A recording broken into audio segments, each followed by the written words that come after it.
Hey y'all, let me tell you about the moment my brother humiliated me in front of the entire family. He looked me dead in the eyes and said, "You don't belong here," and threw me out of the gala. I thought I'd never recover from that. But wait, 1 week later, I took the club back and it was mine. You won't believe what happened next. This betrayal? It's deeper than I ever imagined. But the truth is about to set everything on fire. How far am I willing to go to expose it all? Trust me, you don't want to miss this. I stared at the invitation in my hands, the paper white and crisp, its edges sharp against my fingertips. It was almost as if it had a weight to it, an expectation of sorts. It was a Saturday afternoon, the kind of warm, breezy day where the sun felt like it was setting up for something special. Maybe it was. The invitation came from my brother Marcus, inviting me to a family brunch at the Riverside Country Club. The words were formal, polite even, but underneath it all, I could feel the coldness seeping through. It wasn't an invitation. It was an obligation. Marcus didn't want me there. I knew that much. You don't get to be the outsider in your own family without feeling the cold stares and hearing the passive-aggressive comments. I ran my fingers over the embossed lettering, tracing the name of the club, Riverside Country Club, a place I'd never really belonged, a place for people with money, with power, people who knew how to play the game, and I wasn't one of them. But I was going. I didn't know why. Maybe it was that quiet, stubborn hope inside of me that they'd finally see me for who I was, that they'd finally recognize the sacrifices I'd made. But deep down, I knew better. I knew it was just going to be another reminder of how out of place I was. The message from Marcus had come an hour earlier, and his words, despite trying to sound polite, were laced with an undertone that I couldn't ignore. "We'd love to have you join us at the club tomorrow for the brunch. It's family. Don't be late." That last sentence was the kicker. It's family. It felt more like a slap than an invitation. And the "don't be late" felt like a demand, a reminder that I didn't fit into their perfect little world. But I had agreed. I was going to show up, if only to prove that I wouldn't be pushed out so easily. The Riverside Country Club looked exactly as I had expected. Expensive, pristine, and oh so exclusive. I parked my modest car in the lot, carefully choosing a space between my brother's gleaming Mercedes and my sister's Range Rover. It felt like a visual representation of my place in this family. Always in the middle, never really fitting in. I could already feel the eyes on me as I stepped out, the air suddenly thick with judgment. When I walked inside, Marcus was waiting for me, his face already set in that familiar, cold expression. His greeting was brief, polite in that distant, almost rehearsed way. I could see the disapproval flicker in his eyes as he looked me up and down, scanning my outfit with distaste. I hadn't dressed to impress, that much was obvious.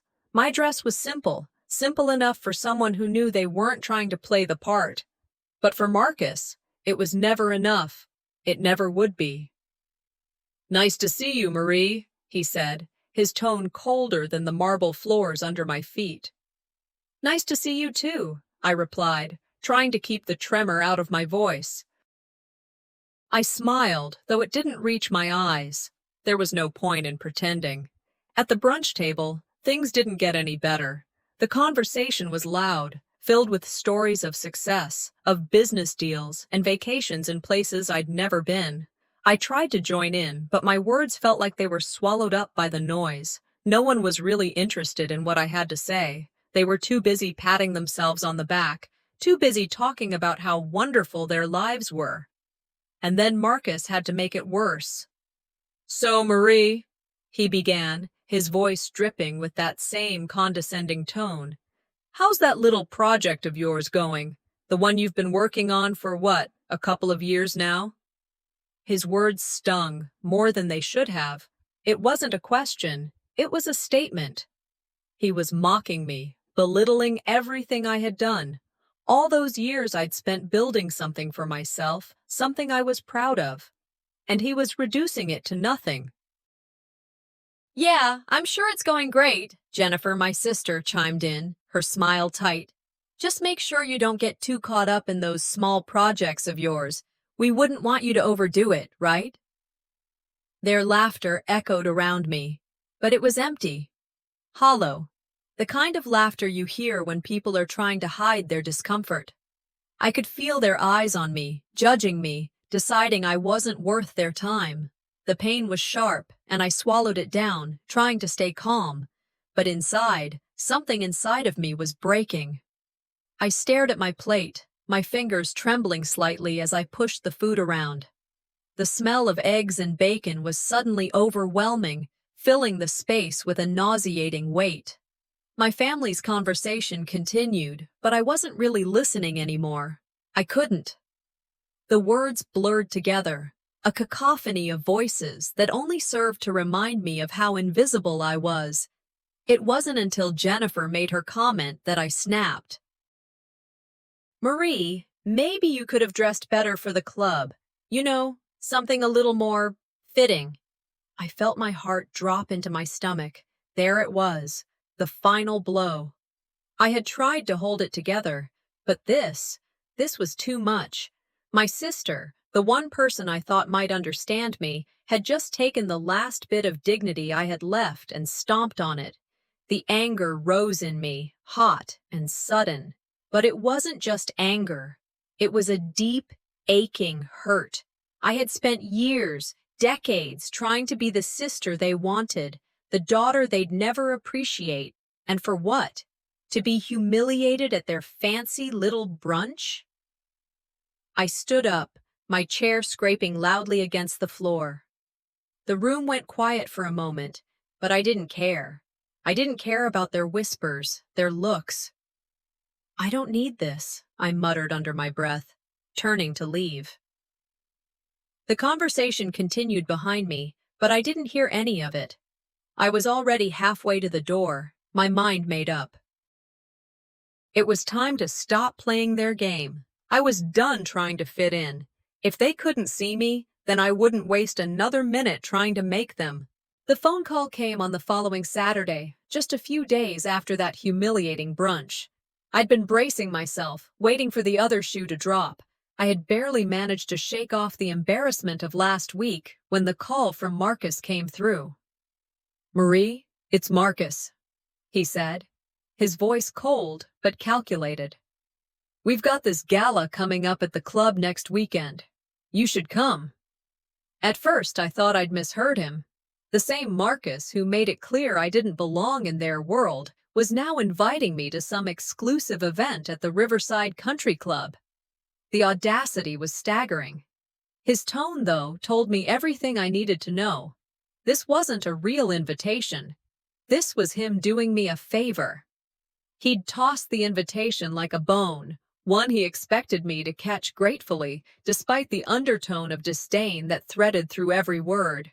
You know, just don't make a scene, okay? It's important, and you'll fit in fine, he added, as if I needed a reminder of my place in his world. Sure, Marcus, I'll be there, I said, my voice steady despite the knot of frustration growing tighter in my chest. As I hung up, I could already feel the weight of it, the pity, the condescension. He had already decided I wouldn't belong, and he was offering me a taste of his world only to reinforce that very fact. It was like handing me the door keys to a mansion, only to remind me I wasn't worthy of stepping inside. The night of the gala arrived, and I could feel the suffocating sense of unease settle over me the moment I walked through the club's front gates. The glittering lights, the grand entrance, the whispers of old money, it was all so alien. I had lived my life quietly, keeping to the shadows while others basked in their privilege. And there I was again, a guest in their world, but never truly a part of it. I parked my car in the same lot as my brother's Mercedes and my sister's Range Rover. It was a small act, but it stung. My car was nothing like theirs. Modest, practical, just like me. The difference was clear. They were established, their lives so perfectly put together. Meanwhile, I was still trying to carve out my space in a world that always felt like it wasn't mine. The receptionist at the door barely glanced at me when I handed her my name. "I'm sorry, ma'am, but your name is not on the guest list," she said, without even looking up from her computer screen. For a moment, I just stood there, dumbfounded. It wasn't the first time I'd been ignored, but this was different. This was public. The humiliation settled in like a brick to the stomach. My throat tightened, but I didn't cry. I wasn't going to let them see that.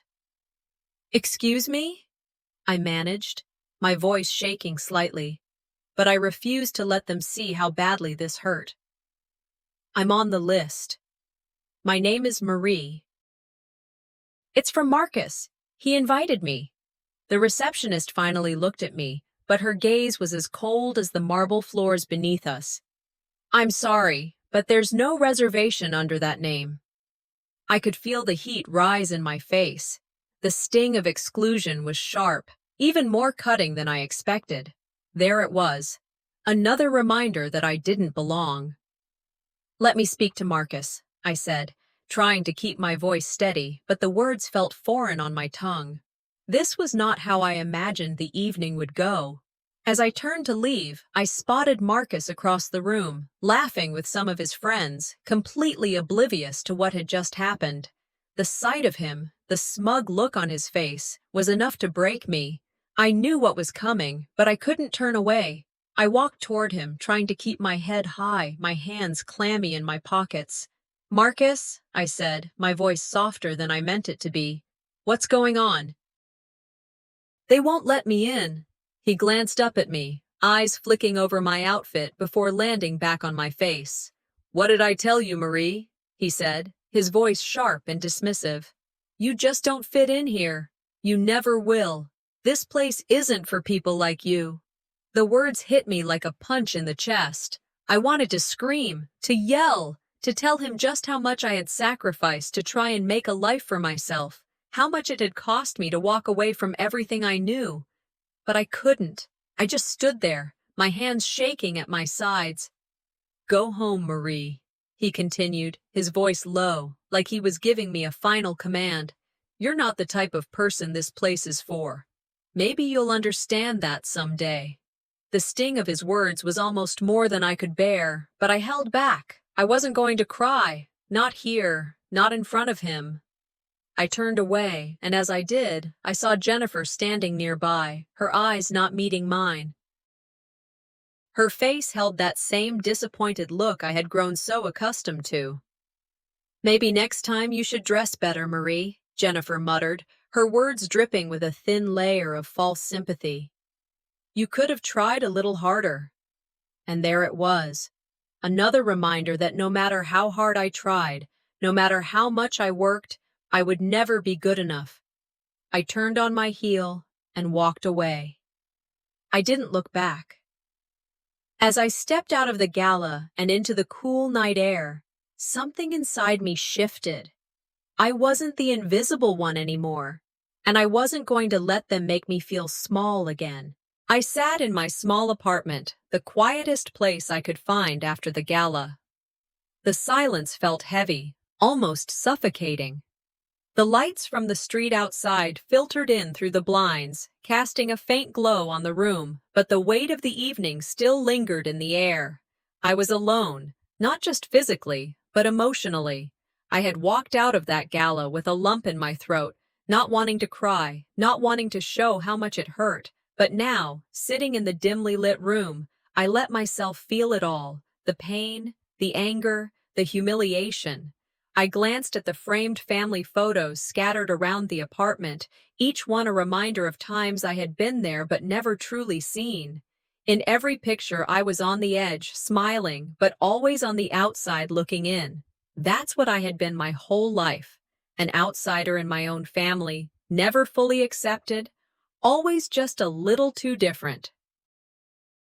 The ache in my chest tightened as I thought of the years I had spent trying to earn their approval, to fit into their world, but it was never enough. They had never been able to see me for who I was. They saw me as the quiet, steady one, the one who would always just accept their judgment, but no more.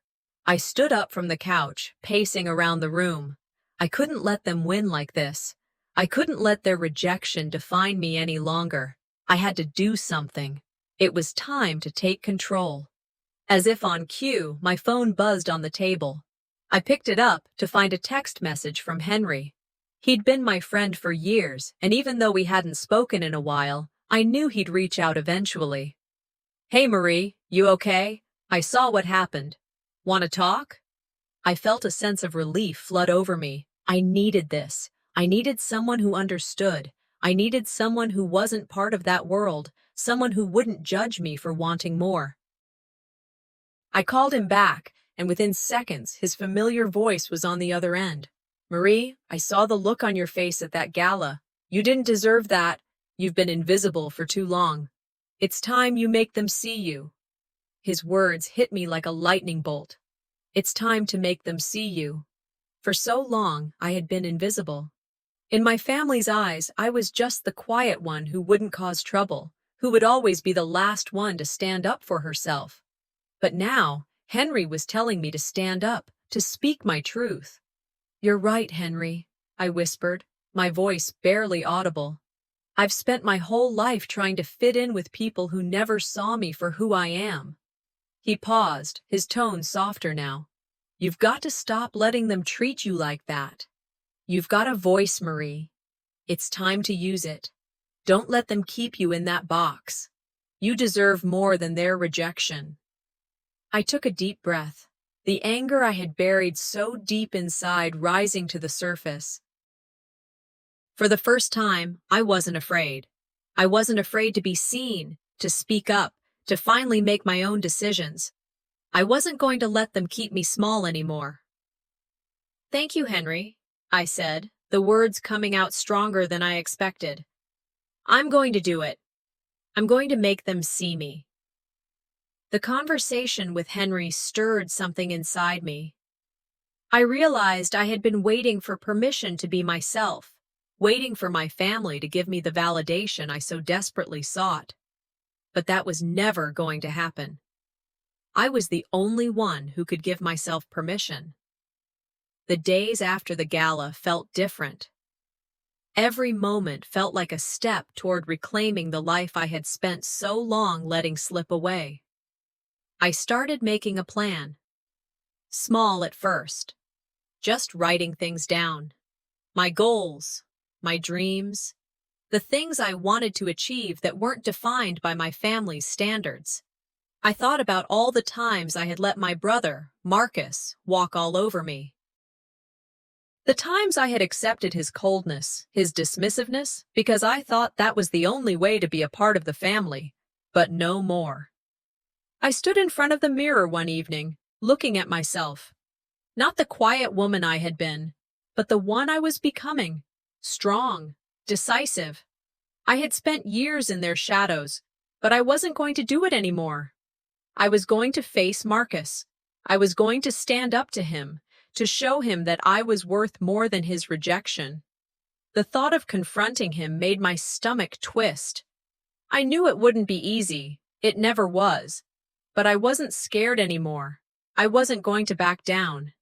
I grabbed my phone and texted him. "We need to talk." It was simple, direct, and it felt right. The next day, I stood in front of Marcus's office, my heart pounding. I had never done anything like this before. I had always been the one to retreat, to hide when things got tough. But this time, I wasn't going to let fear stop me. Marcus looked up from his desk when I walked in. His expression was unreadable, but I could tell he was annoyed that I had come uninvited. "Marie, what's this about?" I took a deep breath, steadying myself. This wasn't about being nice. This wasn't about playing the role I had always played in the family. This was about me standing up for myself, for the first time in years. "I'm tired of being treated like I don't matter," I said, my voice shaking but firm. "You've treated me like I don't belong in this family, like I'm invisible, But I'm done with that. I deserve more than your dismissal. I'm not your punching bag, Marcus. I'm not going to stay quiet anymore. His face hardened, but I didn't flinch. You don't get it, do you? He sneered. This is who you are. You're never going to be one of us. I stood my ground, refusing to let his words break me. No, Marcus, you don't get it. I don't need to be one of you. I just need to be me. The silence between us was deafening, but for the first time, I wasn't afraid of it. I wasn't afraid of him. As I turned to leave, I felt a shift inside me. I had spoken my truth, and it felt good. It felt right. The apartment felt cold, even though it was still early evening. The walls, a muted shade of beige, didn't seem to offer any warmth, just the echoes of an emptiness I hadn't realized I was living in until now. I stood by the window, looking out at the busy street below, but my mind was elsewhere. It was hard to focus on anything but the conversation that had just happened with Marcus, and the fact that he was still my brother, the same man who had once shared my childhood. But now, he felt like a stranger, a cold, distant stranger. I couldn't believe the nerve he had to show up at my door after everything. The audacity to think that I would just bow my head and apologize for standing up for myself. But even as I stood there, angry and upset, I knew one thing: I wasn't backing down. Not this time. A knock at the door startled me, and my heart skipped. There he was. Of course, it was Marcus. I had hoped he would just leave me be, let things settle down, but he couldn't do that. But he had to come. He had to make sure I knew that I wasn't really a part of his world, that I didn't belong. Marie, his voice came through the door, cold and sharp. Open up, we need to talk. I opened the door slowly, not bothering to hide the frustration on my face. He stood there, his jaw clenched, hands shoved deep into his pockets, eyes narrowed. He looked every bit the man who thought he was better than everyone around him, the man who couldn't see beyond his own privilege. I don't know why you're making a big deal out of this, he began before I could even speak. It's just a family gathering, Marie. Why are you making this some big thing? You're making yourself look dramatic. You know that, right? I could feel my pulse quicken. Dramatic? Did he really just say that? After everything? After the way he treated me at the gala, he had the nerve to call me dramatic? You don't get it, Marcus, I said, my voice shaking with a mix of anger and disbelief. I don't need you or anyone else in this family to validate me. I've spent my whole life trying to prove I belong, trying to get you to see me, but not anymore. You've never seen me for who I am, Marcus. You've always seen me as less than. His eyes flashed with irritation, but he didn't interrupt. He stood there, as if waiting for me to break, but I didn't. I wasn't going to. Not now. I've given everything for this family, I continued, my voice stronger now. I've been the one to hold it all together, the one who worked behind the scenes, who made sure everything ran smoothly. But you know what? I've been invisible the whole time, to you, to Mom, to Jennifer, and I'm done. Marcus didn't know what to say to that. His face twisted in a mixture of anger and confusion. You're acting like I've done something to you, like I've wronged you, but you're overreacting. I stepped closer to him, my fists clenched at my sides. No, Marcus, I'm not overreacting. I'm finally seeing things for what they are, and I won't be the silent one anymore. I won't let you treat me like this, like I'm just someone you can ignore. I'm done being invisible. The room felt heavier now. The silence stretched between us, thick and suffocating. But there was a part of me that felt alive, like I was finally breaking free. Marcus took a step back, clearly frustrated, and muttered under his breath, "This is ridiculous. You're being ridiculous." But I wasn't going to let his words cut me anymore. I wasn't going to back down.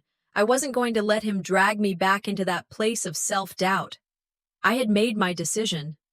You can leave, Marcus, I said, my voice steady. But just know this. I'm done playing by your rules. I'm done being your punching bag. You can't control me anymore. I watched him stand there for a moment, his chest rising and falling with each breath, clearly conflicted. But without another word, he turned and walked out of the apartment. The door slammed behind him, and I stood there for a long moment, staring at the space he had just occupied. As the sound of his footsteps faded away, I felt something shift inside me. Something powerful. The pain of the years spent trying to earn his respect, the frustration of being invisible, all seemed to melt away. I didn't need him to see me. I didn't need anyone to see me. I reached for my phone, tapping Henry's number.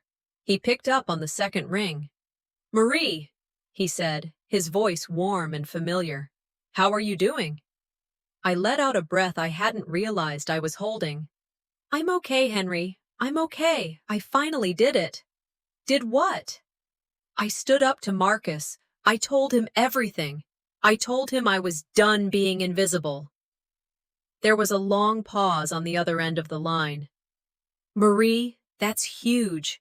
I'm proud of you. You're starting to see yourself for who you really are. Strong, worthy." Enough. I closed my eyes and let those words wash over me. Yeah, I guess I am. I sat down on the couch, taking in what had just happened. For the first time in years, I felt like I was in control.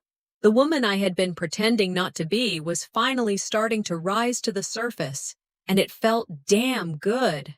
As I sat there, reflecting on everything that had just transpired, I noticed something on the coffee table, a letter, one I had forgotten about. It was a letter from the family lawyer, one that I had never opened. I picked it up, my hands trembling as I tore open the envelope. The contents inside sent a shock through my body. A family secret, a betrayal, a truth I hadn't known. It explained so much. The distance, the coldness, the way I had always been kept at arm's length. This document confirmed what I had suspected all along. My family had been taking advantage of me. They had used me, manipulated me, and kept me in the dark for far too long. I stood up, the letter still in my hand. My heart raced, but this wasn't fear, it was anger, and it was the final push I needed. I wasn't going to let them get away with this. Not anymore. I grabbed my phone and texted Marcus. "We need to talk." This time, when he came, he would know that I wasn't just going to ask for respect. I was going to demand it. The apartment was quieter than usual that evening, a stillness hanging in the air that mirrored the storm brewing inside me. I sat on the couch, staring at the family photos on the wall. Those pictures were supposed to tell a story of unity, of love, but now they just felt like a lie. I could see myself in each frame, the one who was always there, who made the sacrifices, who held everything together while everyone else lived their lives without a second thought. I had given so much, my time, my energy, my love, and yet, all I ever got in return was dismissal and ridicule. I thought about Marcus, his cold words, his refusal to see me, his belittling, all of it. My heart tightened. I wasn't sure if I was angry or just exhausted. The years of enduring this treatment, pretending it didn't hurt, had taken their toll. But tonight, something felt different. I had stepped over a line with him. I had confronted him. And for the first time in my life, I felt a flicker of control. But it wasn't over. I knew Marcus wouldn't let me go so easily. No, he would fight back, and he'd do whatever he could to make me feel small again. As I sat there, contemplating my next move, the phone rang. It was a number I didn't recognize. Hesitantly, I picked it up. "Hello? Marie? It's me, Henry." I sighed with relief. Henry, a voice of reason, the one person who had always been there, even when I felt completely alone. "How are you holding up?" he asked, his voice warm, comforting. I'm fine, Henry, I lied, though my voice betrayed me. Just thinking. I heard him pause, then his voice softened. You know you're stronger than you give yourself credit for, right? I wasn't sure what to say. I was still wrestling with my emotions. I just feel stuck. Marcus is spreading rumors about me. He's telling everyone I'm overreacting, that I'm unstable. I can't believe he'd go that low. Marie, you've always been the strong one, Henry said, his words steady, like the anchor I needed right now. He's threatened by you. You've always held the family together, and now that you're speaking up, he doesn't know what to do. But don't let him get to you. He's the one who's weak. His words settled in my chest, a sense of calm washing over me. Maybe he was right. Maybe Marcus had always been the one too fragile to handle anything outside his control. I wasn't his puppet anymore. I was done being his pawn. But even with that clarity, I still felt alone. My own children, the ones I'd nurtured and raised, were silent. I tried to reach out to them, hoping for even a bit of support, but they'd either avoided the conversation or simply didn't engage, and that cut deeper than anything Marcus could have said. I paced the apartment, my heart heavy with the realization that my children had been influenced by Marcus, that they had chosen sides in a battle they didn't fully understand. It was heartbreaking, but it wasn't enough to break me. I sat down at the table, pulling out the drawer where I kept my old letters and journals. Maybe I could find some peace in the past. I flipped through the pages, looking for something familiar. And then I found it. A letter from my late husband. A business deal he'd made with Marcus that I had never known about. My fingers trembled as I read the words on the paper, the betrayal hitting me harder than anything before. The deal had been set up without my knowledge, and Marcus had taken full advantage of my husband's trust. He had manipulated us both. I had been blind to it all. But now, with the evidence in front of me, the rage I had been holding back for years flared up again. I leaned back, staring at the letter. This wasn't just about Marcus anymore. It was about everything he had done to me, to my family. How many years had I been blind to his manipulation? How much of my life had I given to a man who only ever saw me as a tool? This was it. I had the proof. I wasn't going to back down. I reached for my phone and called Henry again. Henry, you won't believe what I found. Marcus has been playing me all these years. He's been lying to all of us. I knew it. Henry's voice came through the phone, firm and sure. Now, Marie, it's time to fight. Use what you've got. Don't let him get away with it. I felt a rush of clarity. He was right. I wasn't just fighting for my voice anymore. I was fighting for everything Marcus had taken from me, everything my family had stolen. It was time to reclaim my life. I'm going to take legal action, I said, a sense of determination settling in my bones. I'm not going to let him get away with this. Good for you, Marie, Henry said, his voice full of pride. You've got this. I hung up the phone, the weight of the decision settling on my shoulders. For the first time in a long time, I felt like I had control.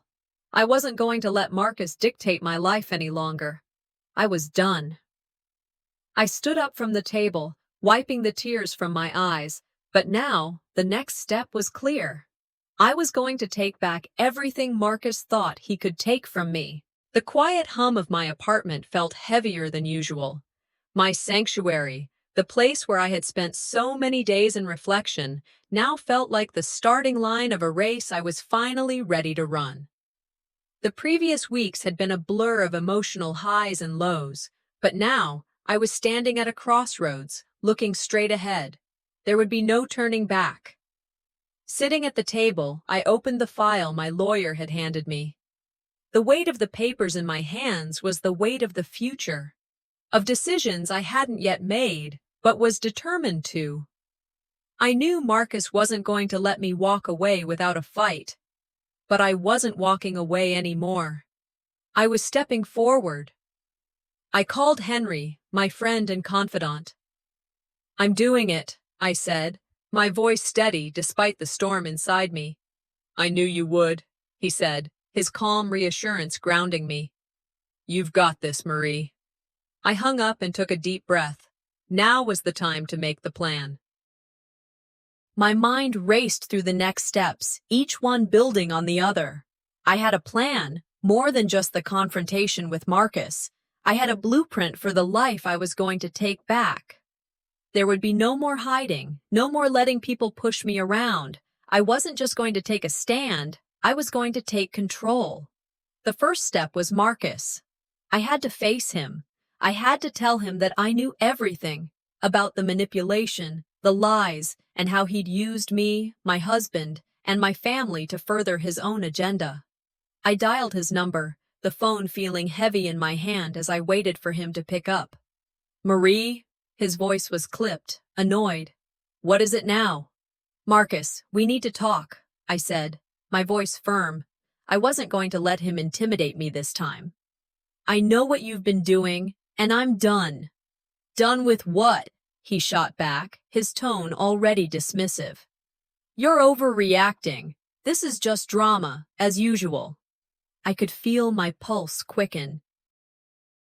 His arrogance had always been a shield, but it was cracking now, and I wasn't going to let him get away with it. I'm not overreacting, I said, pushing the words out with force. I'm tired of being the one you walk all over, tired of you lying and manipulating everyone, including me. He laughed, the sound hollow. Marie, you've always been dramatic. You need to stop making everything about you. His words stung, but I wouldn't back down. No, Marcus. I've been invisible to you and the rest of the family for far too long, and I'm done. I've sacrificed everything for this family, and all I've gotten in return is disrespect. There was a long pause on the other end of the line. I knew he was processing my words, trying to find a way to push them aside. You don't understand what's really at stake here, he said finally, a hint of desperation creeping into his voice. If you go public with this— I'm already public, Marcus, I cut in, my voice cold. The world sees me, even if you don't, but the only thing I'm interested in now is respect. And if you can't give that to me, then I'll make sure everyone knows exactly who you are. I hung up before he could respond, my hand shaking as I set the phone down. The confrontation had gone exactly as I expected. He would never accept my truth. He would always try to twist it into something else. But that didn't matter anymore. I leaned back in my chair, the weight of the moment sinking in. Marcus had tried to silence me for so long. Now I was finally standing up and speaking my truth. But there was still more to be done. The phone rang again, interrupting my thoughts. It was a number I didn't recognize, but I answered anyway. Marie, it's me. Cynthia. Cynthia. One of the few people in the family who had always kept her distance from Marcus's manipulations. I had always respected her for it, even though she was often caught in the middle of the family drama. I heard about what happened, she said, her voice gentle but firm. And I want you to know that you're not alone. I've seen what Marcus has been doing, and I've been afraid to speak out. But you're right. It's time for the truth to come out. I felt a wave of relief wash over me. Cynthia, I don't know what to do anymore. He's already trying to turn everyone against me. I know, she said, her voice tinged with sadness. But you've got something he doesn't. People who see you for who you really are. I'm with you, Marie.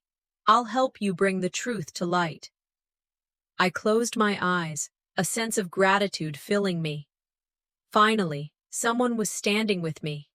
Finally, I had an ally in this battle. Thank you, I whispered, the weight of it all still heavy, but a little lighter now that I wasn't carrying it alone. As I hung up, I felt a surge of confidence. The path ahead wasn't going to be easy, but it was the only path I could take. I had made the decision to stand, and I wasn't backing down. I gathered the papers in front of me, the legal advice, the evidence I'd gathered, the phone calls, the documents, everything I needed to bring Marcus's manipulation into the light. The time for playing it safe was over. I'm done being quiet, I muttered to myself as I stood up. It's time for a change.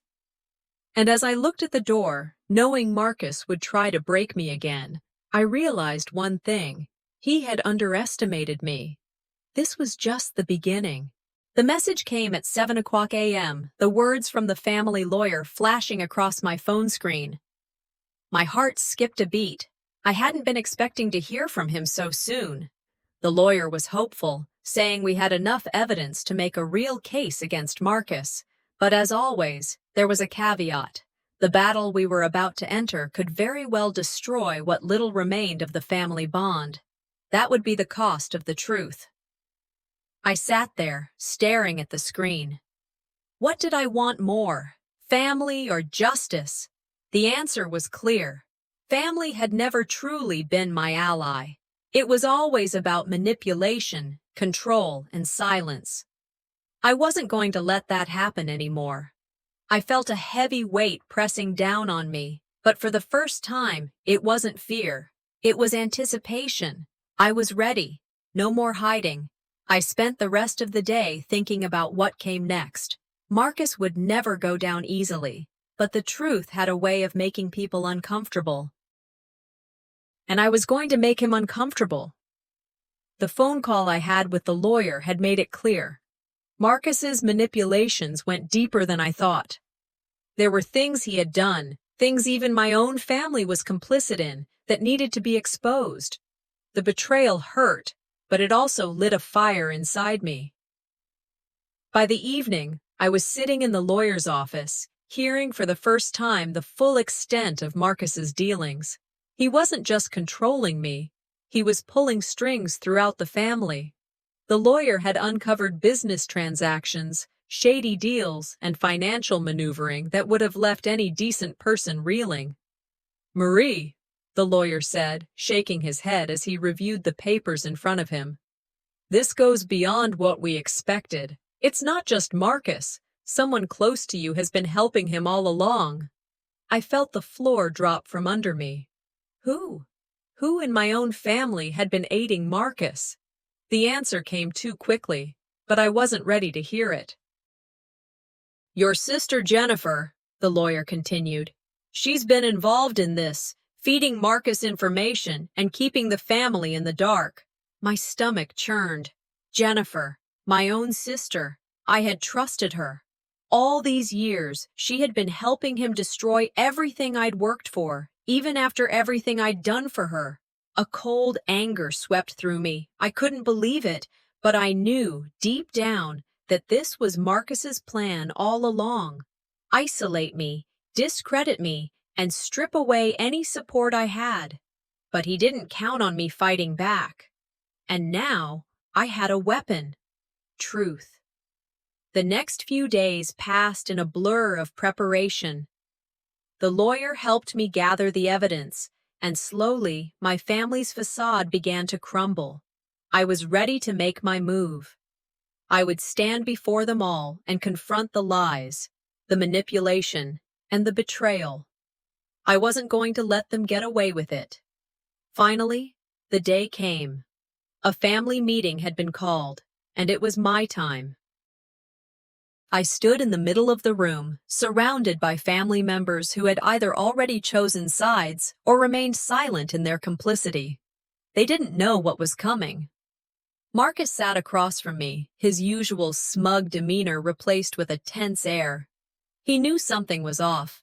I was no longer the meek, quiet sister who just accepted whatever he handed me. This time, I was armed with the truth. "I'm done," I said, my voice cutting through the thick silence. "I'm done with being your pawn, Marcus. I know what you've been doing to me and to this family. It ends today." Marcus's face twisted in frustration. "You're making a mistake, Marie. You don't know what you're getting yourself into."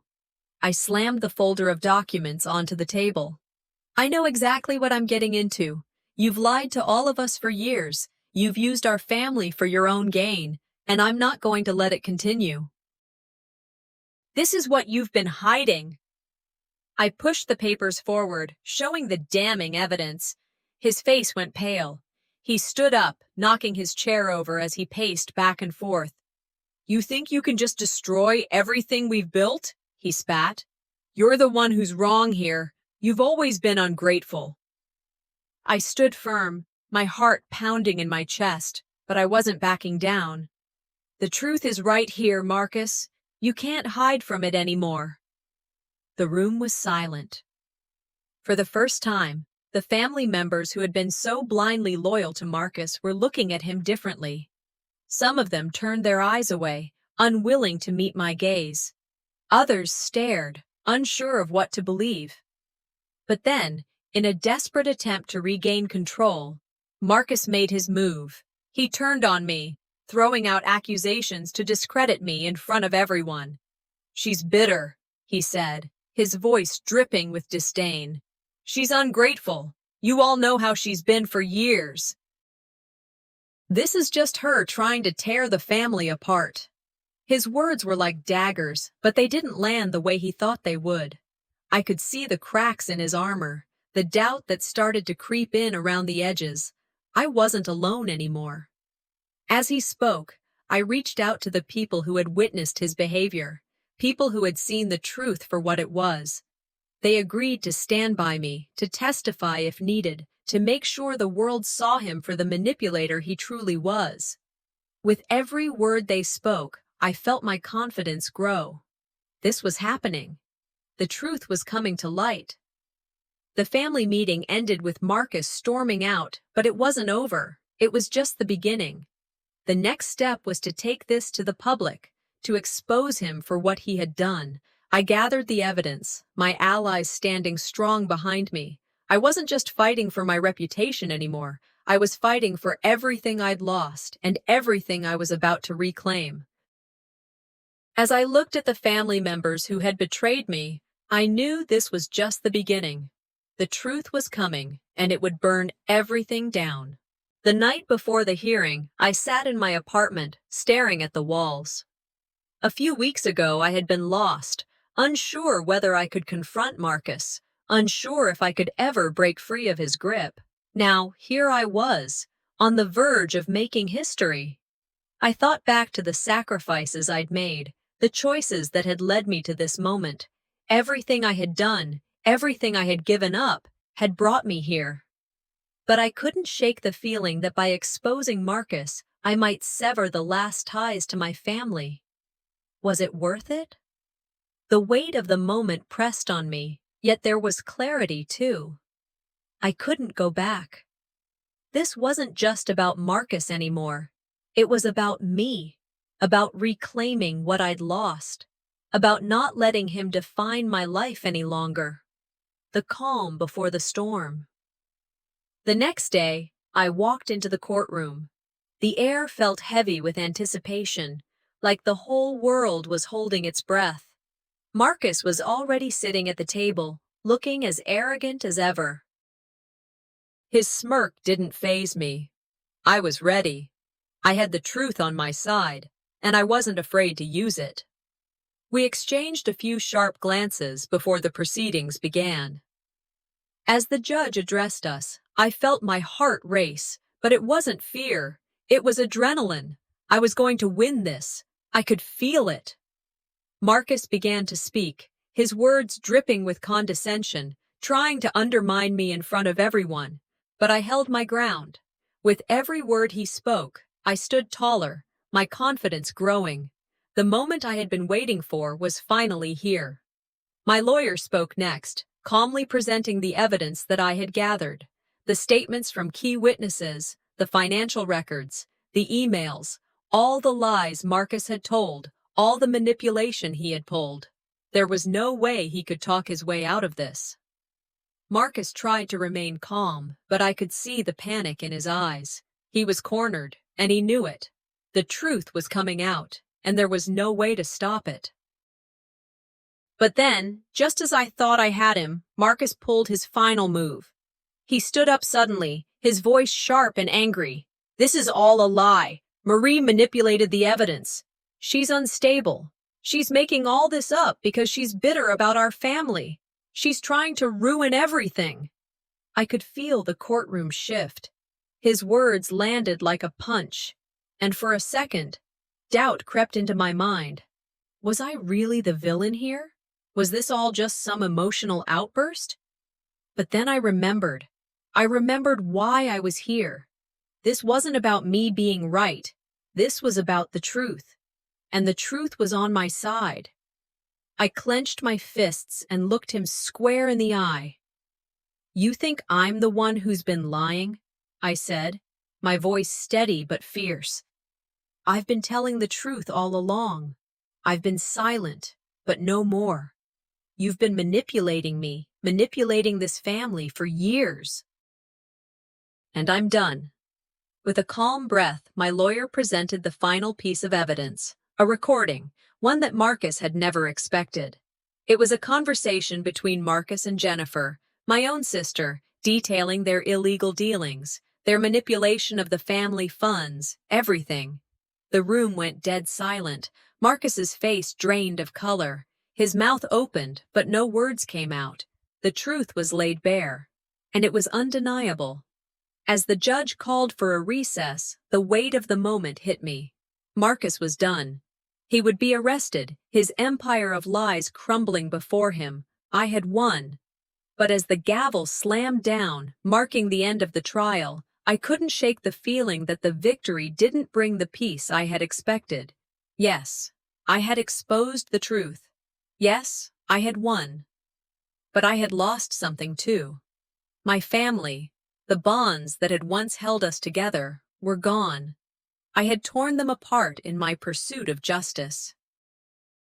Marcus was arrested, led away in handcuffs, and I sat there, numb. The room cleared, but I stayed behind, staring at the empty seat where he had been. The consequences of this battle were more than I had imagined. The truth had set me free, but at what cost? The morning after the trial ended, I sat in my living room, the place where I had spent so many years feeling small, invisible in my own life. Now, everything had changed. I had won the battle with Marcus, but I couldn't shake the feeling that the victory hadn't come without its price. The emotional wreckage was still there, scattered across my heart and my family. The years of being overlooked, the disrespect from my children, the silent war with Marcus, it had all come to a head. Now, I had to reckon with the consequences. I looked out the window, watching the world go by. It felt like everything had shifted, but the pain of the past lingered. The trial was just one piece of the puzzle. The real work was going to be mending the fractures that had been caused over the years. I had finally taken control of my life, but could I reclaim the family I had lost? The quiet was almost deafening. I knew the road ahead wouldn't be easy, but I had come too far to back down now. The hardest part was yet to come, facing the ones who had been a part of the lie for so long. That afternoon, I went for a walk. It was a way to clear my head, to put one foot in front of the other and start the next chapter. The sun was setting as I walked down the familiar streets, the ones that had always felt like home, yet never really belonged to me. My thoughts kept circling back to everything I had given up for the sake of my family, the compromises, the sacrifices. For so long, I had lived for everyone else, trying to make them proud, trying to keep the peace. But in the process, I had lost myself. That realization hit me hard, and I stopped for a moment, looking at my reflection in the shop window. There was a woman staring back at me, someone I barely recognized. She was strong, yes, but also vulnerable. She had been broken, and yet here she was, standing tall. She wasn't defined by the past anymore. She was taking her life back. The first step was clear. It was time to stop living for them. I had spent too many years making myself small for their comfort. Now, it was my turn. The next day, I gathered the courage to reach out to my children. I'd been putting it off, unsure of how to approach them, but the time had come. I needed to speak my truth. I needed them to understand the depth of my pain and the price I had paid. It wasn't about asking for their forgiveness, but about demanding respect. For once, I wasn't going to shrink in their presence. We sat together in the living room, and I laid it all out. For years, I've given everything for this family, I said, my voice steady but full of emotion. I've sacrificed my happiness, my peace of mind, all for you. And what do I have to show for it? Disrespect, silence, being treated like I don't matter. But I matter. I've always mattered. The words hung in the air, and for a moment there was silence. My oldest son looked away, but my youngest, the one who had always been the hardest to reach, looked me in the eyes. "I'm sorry, Mom," he said, his voice small but sincere. "I didn't know. I didn't see it. I should have understood you better. You don't deserve what's been done to you." That was the first crack in the wall. I could see it in their eyes. The shame, the realization. Slowly, one by one, they all began to apologize. It wasn't perfect. It wasn't the resolution I had hoped for, but it was a start. There was hope now, and for the first time in a long time, I felt like I had their respect, not out of obligation, but because I had demanded it. I knew it wasn't going to be easy. The road to true reconciliation was long, but I could feel something shifting inside me. The anger that had once consumed me started to give way to a cautious optimism. Maybe things could change. Maybe with time, we could rebuild. That evening, I received a call from an old friend, someone I hadn't spoken to in years.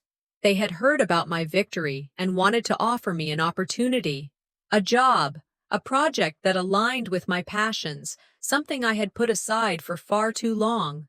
It was everything I needed to begin moving forward. It wasn't just a career opportunity. It was a symbol of my freedom, a chance to start over and build the life I had always dreamed of, on my own terms.